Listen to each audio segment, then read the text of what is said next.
So now everything's unhooked from the motor.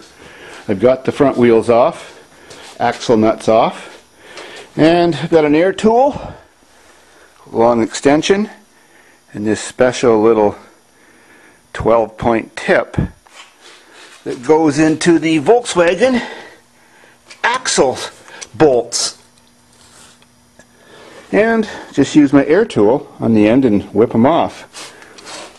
Then I can pull the motor out while the axles just drop down and hang. Then once the motor's pulled, I can just shove the axle through and drop it on the ground. I don't even have to undo the steering knuckle or the ball joint nut at the bottom. Much more simpler than doing it with like the Chrysler style.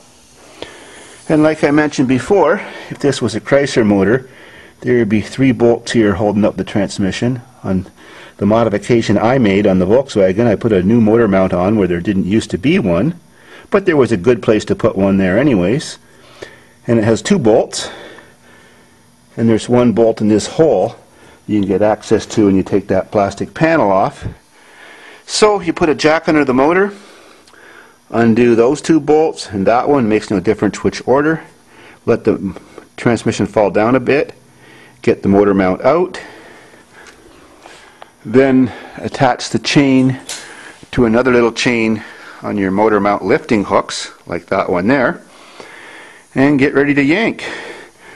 The front motor mount I already described, it's too well together, is unbolted, and when the motor just starts to lift, it'll lift out of the way. I'll just pick it out with my hand. Everything else is ready to go. So, got the tool in place. Every time I install that little bit into one of those Allen key holes, I tap it in with a hammer so it goes in all the way so nothing gets stripped when I'm using this tool. There's one out.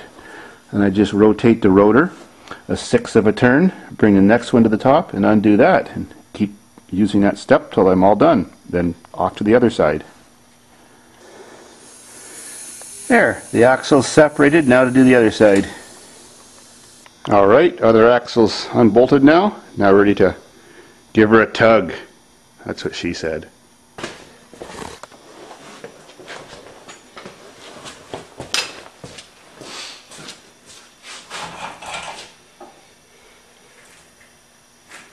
Well, let's hope I didn't forget anything.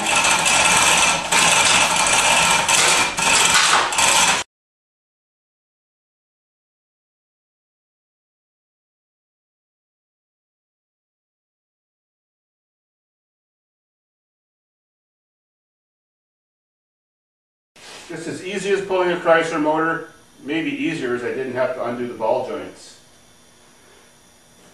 Remember years ago I had this motor hanging in the air and I made a video called Starting the Swinging Diesel.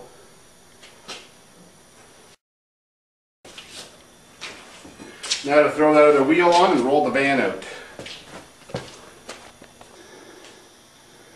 Oh, we're looking at the front of the motor.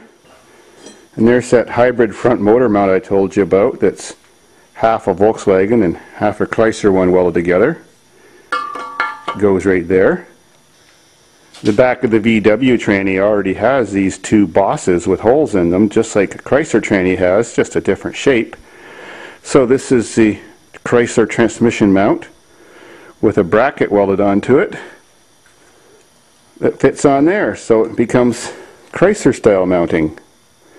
Volkswagen uses a flange that comes off here, made of aluminum, with a round plate and a round hole in it, and that sits on a rubber pocket that's full of gel as the back motor mount, and I just saw that off. It gets in the way.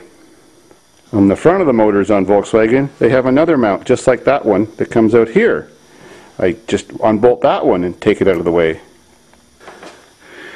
And down there is my power steering pump assembly with bracket that was broken off with the broken bolts, and that's a Chrysler pump. Volkswagen would be mounted here at the front. Volkswagen pumps suck. They always go bad. And they get broke off easy jumping and hitting bumps. So I made this special bracket that attaches the Chrysler one here. And that's one bolt that broke. It looks like the other bolt didn't break. It was a piece of the flange. And then another one broke back there. I think I can get them all out. Looks oily enough that they're not seized. And of course it's turbo. That's a good turbo. The way you tell is almost no side play on the shaft, and it spins freely, and you don't see like grinding marks where the blades have been hitting the aluminum housing and chewing it.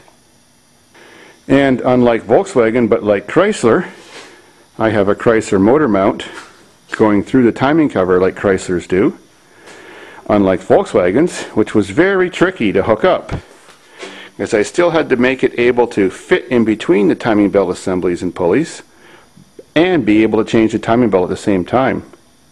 Still uses the VW alternator. They wire pretty much the same as the Chrysler, and of course that's a VW tranny. And now for the axles. They're hybrids too. The part with all the bolts I showed you, the bolts to those flanges, is Volkswagen. And I machined a coupler on a lathe. Had a different size hole in the coupler here and a different size hole here because Chrysler and Volkswagen have different diameter axles, and that's the Chrysler outer end. Then it's just welded and balanced. Same thing with that axle. It looks factory like a complete axle, but actually if you look down here, there's a weld, and this is a hollow axle, so I did the same thing but opposite. I machined a solid plug that went inside the axle, different diameter here and different diameter here, then pressed both pieces together and welded it all the way around and balanced it while I was welding it. Did all that 9 years ago. Never knew if it was going to last because I never welded front wheel drive axles together before. But being the fact that this motor only has about 74 horsepower, it's not a whole lot. I wouldn't try this with a high performance turbo car, at least not with how I did it. Now I just got to take the clutch assembly, shifter assembly, speedometer, a few cables and stuff like clutch cable, throttle cable and stuff out of this van, save them, and then scrap it.